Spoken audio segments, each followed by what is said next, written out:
Turning now to the race for the Republican nomination. Yesterday, we sat down with Florida Senator Marco Rubio out on the campaign trail in Des Moines.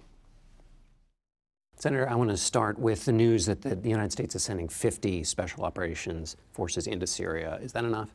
Well, it's an important start to what I think, from a tactical perspective. I think the broader issue is what is the strategy? And I think the strategy has to involve more coordination with the Kurds and also with Sunnis, because you're not going to defeat ISIS, a radical Sunni movement, without a robust anti-ISIS Sunni coalition. So I do think it's an important tactical step forward. It needs to be backed up with increased airstrikes and so forth. So I don't have a problem with the tactics of it, and the numbers might even have to be larger at some point. But I think the bigger issue is, can they arrive at a strategy? And that's what I think the administration is still struggling to outline. We're going to have special forces in Syria, but the Russians are also operating in Syria. Do you worry that there's any conflict potential problem there? Well, there is always that potential. It's one of the things that concerns us, is that there's an airstrike of some sort that may end up hitting forces that Americans are embedded alongside. Again, it's one of the issues that's deeply concerning about miscalculation.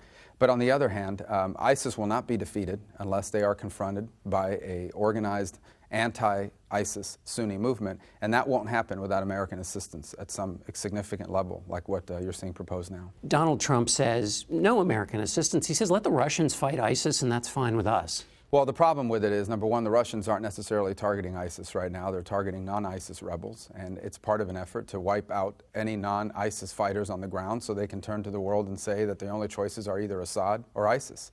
And the second point is that the growth of ISIS will continue in Iraq. They're spread now into Libya, where they've become a very significant presence, increasingly in Afghanistan as well.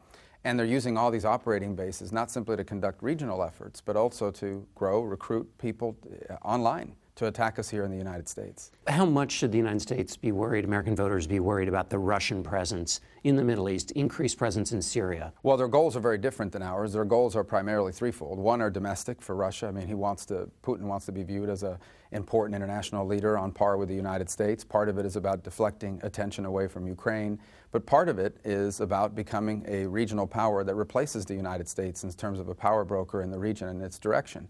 And his interests at the end of the day are largely to prop up Assad, who has provided for them a foothold into the region. And so they're stepping into a vacuum we've left behind.